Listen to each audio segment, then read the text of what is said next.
کم امامان چې د امامتونه کوي دوی پټکي نه وخي، نو دا د مقتدیانو نه غلا کوي په دې مانځه کې.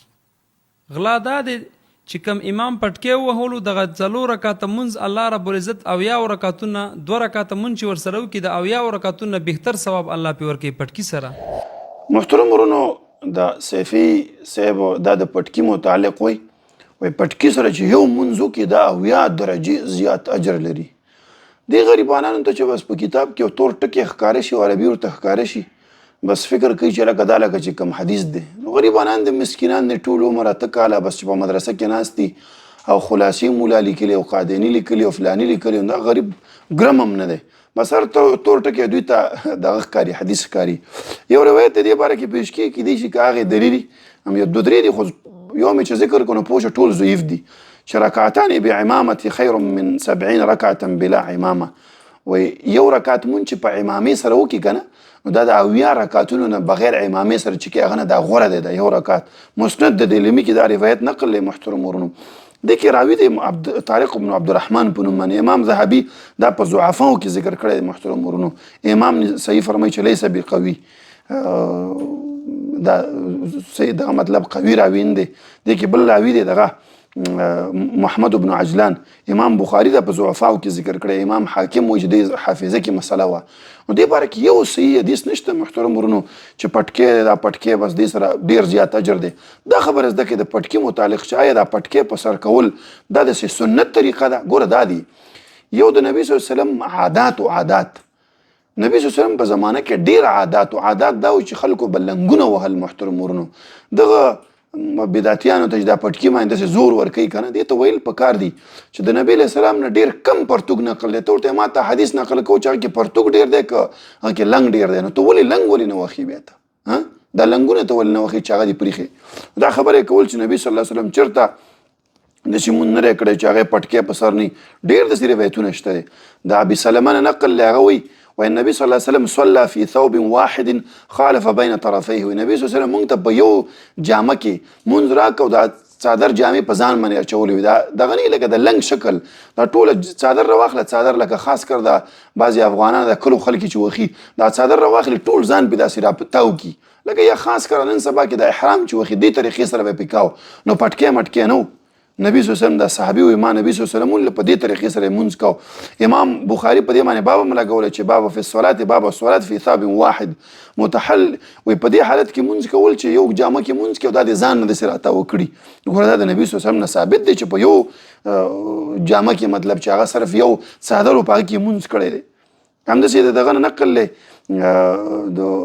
محمد بن منکدر نه، دخلت على جابر بن عبد الله باندې زه داخل شوم وهو يصلي في ثوب، په یو جامه کې مونځ کاو. نو وی فلما انصرف، وی کله چې مونځ ختم کو قلنا یا ابا عبد الله تصلي، وی ته په داسې حالت کې مونځ کوې چې بس یو ردا دی اچولې ده. وی دغه ورته وی دا کار مې ځکه وکړ ستا په سن جهل ما ته وګوري ورأیت النبي صلی الله علیه وسلم یصلي هکذا. امام بخاري دا روایت نقل کړی، قصدن مې لوڅ سر مونځ وکړو، صرف یو جامه د ځان راته وکړې وه چې ستا په شان جهال مې وګورم. دا خبره کمزورې ده چې نبي علیه السلام لوڅ سر دا مونځ نه دی کړی او دا دی فلانې دی، دا پټکی داسې فرض کړی دی چې ته وایي دا بس خبره سپکې دی پکې کېږي، خو دا پټکی نه، دا عاداتو د مکې مشرکینو به هم پټکي وخل، د اسلام نه مخکې به وخل. تاسو وګورئ د بدر کې چې کله جنګ و نو مکې مشرکینو ابو جهل او دا هم دا پټکی په سر باندې و، نو دا هغه وخت د عاداتو نه و، لکه لنګ وخل د هغه وخت د عاداتو نه و. نو سړی اوس ګور دا خبره د قاعده زده کوي په عبادت په دغو کې په لباسونو کې هر لباس جایز دی. الله قرآن کې فرمایي چې ستاسو لپاره ما دا شینه پیدا کړي. نبی صلی الله علیه وسلم حدیث د سنن کبرا بهقي مستدرک د حاکم کې دی، وایي هر څه چې اغوندي واغونده، خو دوه شیونه به ځان ساتي، تکبر د اسراف نه به ځان ساتي هر جامه. نو قاعده دا ده زه به تا ته په دې باندې دلیل نه در کوم چې لکه ما په جامو کې دا بټنې داسې ورکړي دي دې باندې کوم حدیث راغلی دی، نه، بس هر جامه جایز شوله. زه به تا ته دلیل نه ورکوم چې لکه ما په خپلو جامو باندې داسې بخې تېره کړې، نه، هر جامه جایز شوه. به دوه قاعدې به ځان سره زده کړي چې د کفارو سره مشابهت نی او د زنانو سره مشابهت نی. او درېیمه دا چې دغې جامې نه نبي صلی الله علیه وسلم منع نه کړي، لکه نبي صلی الله علیه وسلم د تک سور رنګ نه منع کړې ده، بخاري کې حدیث دی، یا د زعفراني رنګ نه چې کوم هندوانو پنډتان یې اغوندي هغه نه منع ده، چې منع نه وي. نو اصل دا ده زه به تا ته دلیل نه در کوم، ته به دلیل راوړې په دې جامه باندې چې لکه دغه جامه جایز نه ده. نو که څوک پټکی په سر باندې کې څوک دا شماغ په سر کوي، څوک ټوپۍ په سر کوي. دا دی او دا غوره دی. داسې ویلی شو موږ انصاف خبره چې غوره دا دی چې سړی خاص کر د دینداره طبقه داسې ټوپۍ پټکې بس دا په سر کې ښه خبر ده. خو دا نه چې په خلکو باندې فرض کړي او که دې سره دې مونځ ونه کړه لکه مونځ دې نه کېږي او په بعضې خلکو په دې دغه کې محراب کې دا پټکۍ ایښي چې بس راشي سمدستي په سر کې. بعضې خلک په مسجدو ته چې لاړ شي هغه پلاستیکي ټوپۍ بس هغه راواخلي او په سر یې کړي داسې ورته ښکاري دا مونځ بغیر د ټوپۍ کېږي نه. هلکه ته چې د الله په دربار کې په دغه ټوپۍ باندې سره ودرېږي زه تا نه سوال کوم چې دغه پلاستیکي ټوپۍ باندې ته یو واده ته تللی شي، د چا ملاقات تللی شي، ځان درته بدې ښکاري لکه پلاستیکي ټوپۍ هم په سر کړي. دا خو ښه نه ده.